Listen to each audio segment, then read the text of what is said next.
자, 오늘은 생물의 분류 방법 두 번째 시간입니다. 자, 생물을 분류할 수 있는 방법 자세히 살펴보도록 하겠습니다. 생각해보기입니다. 자, 여러분들 마트에 가면 채소 코너에 버섯이 같이 진열되어 있는 것을 보았을 겁니다. 자, 그럼 버섯이 채소일까? 채소는 식물이죠. 그럼 버섯이 식물일까? 생각해 보셨을 겁니다. 버섯은 식물일까요? 아닐까요? 식물이라고 생각하는 사람이 많습니다. 대체적으로. 근데 버섯은 식물이 아닙니다. 자, 왜 아닌지는 이번 수업을 들으면 아실 수 있습니다. 자, 그래서 오늘 배울 내용은 생물을 분류하는 기준에 따라서 현재 생물을 어떻게 분류하는지 알아보도록 하겠습니다. 생물을 분류하는 기준은 다양합니다. 지난 시간에 배웠듯이 척추동물, 무척추동물, 육상동물, 수중동물 이렇게 분류할 수도 있는데 과학적으로 분류하는 기준은 요 네 가지 정도가 있어요. 먼저 핵막이 있냐 없냐 또는 세포벽이 있냐 없냐로 나눕니다. 요 핵막이라는 건 세포 속에 이제 핵이 들어있는데 그 핵을 둘러싸고 있는 막을 의미합니다. 그 막이 있느냐 없느냐로 원핵과 원생 생물로 나눌 수도 있고 세포벽, 세포를 둘러싸고 있는 바깥의 껍질이라고 해요. 그게 있느냐 없느냐로 식물과 동물로 분류할 수도 있어요. 두 번째는 광합성 여부입니다. 자, 동물, 우리는 광합성을 못하죠. 하지만 식물은 합니다. 버섯도 광합성을 못해요. 엽록체가 없으니까. 그래서 광합성을 하는 것과 못하는 것 이렇게 분류할 수도 있고, 그다음에 세포의 수. 사람 몸에는 뇌세포, 간세포, 근육세포 엄청 많죠. 이렇게 세포의 수가 많이 있느냐, 아니면 아메바처럼 세포 하나가 그냥 생물이냐에 따라서 나눌 수도 있습니다. 세포의 수가 많은 걸 다세포, 적은 거 하나인 걸 단세포라고 해요. 그래서 단세포로 되어 있느냐, 다세포로 되어 있느냐에 따라서도 나눌 수가 있고, 그리고 기관의 발달 정도. 기관이라는 건 특정한 모양을 가지고 특정한 기능을 담당하는 어떤 기관입니다.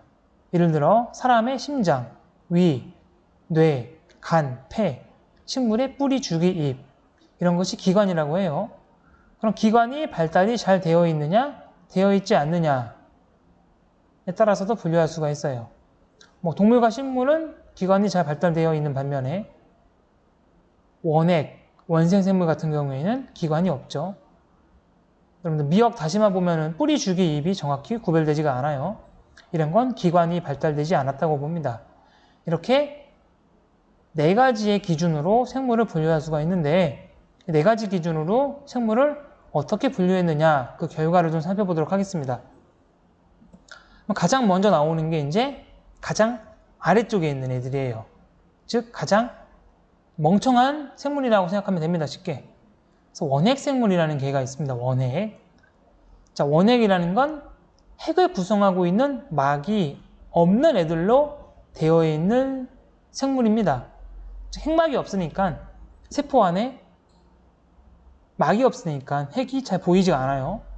그렇게 이루어진 생물을 원핵 생물이라고 하고, 얘네들은 광합성을 안 하는 애들이 대부분인데 남세균과 같은 생물처럼 광합성을 하는 녀석도 있습니다. 그래서 대표적으로 대장균, 폐렴균과 같은 세균들이 원핵 생물계에 포함됩니다. 그래서 이제 원핵 생물계를 정리해 보면 다시 원핵 세포로 이루어진 거예요. 아까 말했듯이 핵을 구성하고 있는 막이 없는 세포로 이루어진 생물들의 총 집합, 원핵 생물계입니다. 세포를 구성하고 있는 핵막이 없고 세포를 구성하고 있는 껍데기, 벽은 있어요. 세포의 수는 하나입니다. 하나로 되어 있는 생물입니다.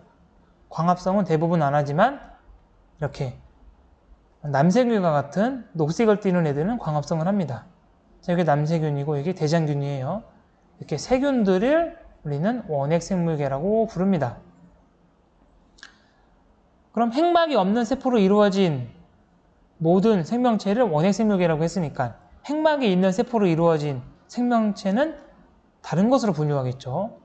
그때 나오는 게 원생생물계라는 게 나옵니다.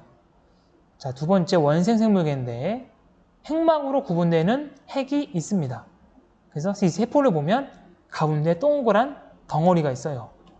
핵막이 그 핵을 둘러싸고 있는 겁니다. 하지만 이런 원생생물계는 기관이 발달하지 않았고 광합성을 하는 녀석과 안 하는 녀석이 있는데 이 원생생물계의 대표적인 애가 아메바랑 미역입니다. 아메바는 광합성 안 하지만 미역은 광합성해요. 하지만 미역을 보면 뿌리, 줄기, 잎이 정확히 구별되지가 않습니다. 하지만 걔네들은 다 핵막이 있는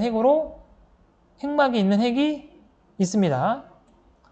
이렇게 핵막이 있는 세포로 이루어진 애들을 우리가 진핵세포라고 하는데 진핵세포로 이루어진 생물계 중에 가장 바닥에 있는 생물계입니다. 원핵생물계보다는 좀 고등생물이에요. 그래서 원생생물계는 핵막이 있고 세포벽이 있거나 없거나 세포수가 단세포이거나 때로는 미역처럼 다세포도 있고 광합성을 하거나 안 하거나 섞여 있죠, 얘네들이.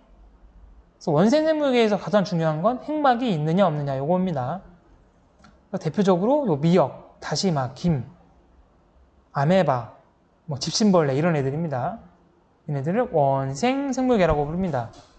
핵막으로 있는 세포로 되어 있다. 이게 중요합니다. 그럼 이제 진핵세포로 이루어진 생물 중에 이제 우리가 가장 많이 하는 식물계가 나옵니다. 핵막으로 구분되는 뚜렷한 핵이 있는 진핵세포로 이루어진 애들 중에서 기관이 발달되어 있으며 가장 중요한 광합성을 하고 있는 녀석들, 얘네들을 모두 식물계에 포함시킵니다. 식물계는 광합성도 하고 세포도 엄청 많고 세포에 벽도 있고 핵을 구성하고 있는 막도 있습니다. 그래서 식물계에는 대표적으로 해바라기, 고사리와 같은 우리가 늘 보는 식물이 있습니다. 자, 그 다음으로 아까 이제 들어가기 위해서 봤듯이 버섯, 곰팡이, 효모같이 뭔가 식물 같기도 한데 아닌 것 같긴 애들이 있죠. 이런 애들이 균계예요, 균계. 버섯과 곰팡이가 대표적인데 얘도 마찬가지로 진핵세포로 되어 있으며 식물처럼 보이는데 광합성은 안 해요. 광합성을 안 하니까 자기 스스로 양분을 만들 수 없어요. 그러니까 죽은 생물한테서 양분을 뺏어와야 돼요. 분해자에 들어가죠, 얘네들이. 광합성을 하지 못하면서 죽은 생물한테서 양분을 얻어가는 진핵세포로 되어 있는 애들을 균계라고 부릅니다. 그래서 균계는 식물계랑 비슷하게 핵막도 있고 세포수도 대부분 다세포예요. 하지만 세포벽이 없다라는 게 특징입니다. 광합성도 안 합니다. 그래서 균계에는 이제 곰팡이, 치즈에 핀 곰팡이, 버섯과 같은 애들입니다. 이 버섯은 진짜 식물처럼 볼 수 있어요. 공부 안 하면. 근데 버섯은 균계라고 하는 생물계에 들어갑니다. 자, 이제 마지막 여러분들과 선생님, 동물입니다. 동물도 마찬가지로 핵막으로 구분되는 뚜렷한 핵, 진핵세포로 되어 있으며 광합성을 안 해요. 여기까지는 균계랑 똑같아요. 하지만 기관이 발달되어 있으며 먹이를 먹어서 양분을 얻습니다. 잡아먹는다는 거죠. 사람은 먹어야 돼요. 스스로 양분을 만들 수 없으니까. 이런 것들을 다 동물계에 집어넣습니다.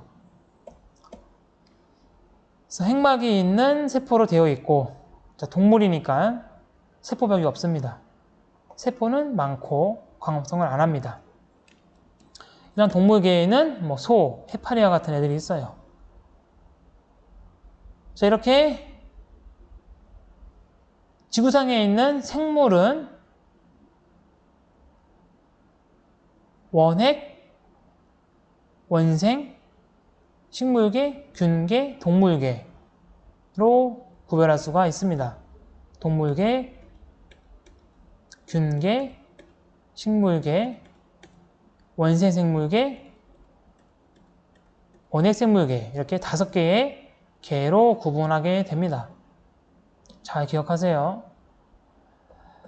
자, 그러면 이제 오늘 배운 수업 내용을 좀 정리를 해보도록 하겠습니다. 자, 평가 문제인데, 자, 핵망으로 구분되는 핵이 있느냐 없느냐, 즉 원핵세포이냐 진핵세포이냐로 구별합니다. 자, 원핵세포냐? 원핵생물계라고 부릅니다. 진핵세포냐? 네, 맞아요. 균사로 되어 있느냐? 균이냐 아니냐 이거예요. 균계입니다. 아니요. 아닌 것 중에 기관이 있느냐 없느냐? 없다. 원생생물계입니다. 기관이 있는가? 예. 기관 있는 것 중에 광합성 못하는 녀석은 동물, 하는 녀석은 식물입니다. 이렇게 해서 원핵, 원생, 식물계, 균계, 동물계 5가지의 계에 대해서 알아봤습니다. 자, 이제 깊게 들어가면은 실제 생물을 구별하는 계는 이 5가지보다도 더 세분화되어 있어요. 하지만 그것은 중학교 과정이 아니니까 생략을 하고 여러분들은 이 5가지 계에 대해서 공부하도록 합시다. 그럼 오늘 배운 내용 잘 기억하고 정리하시기 바랍니다. 자, 올려준 영상 자료에서 이 표를 잘 공부해 두세요. 이 표가 중요하니까. 자, 그럼 선생님은 이제 다음 시간에 다음 수업 주제를 가지고 찾아뵙겠습니다. 자, 감사합니다. 안녕.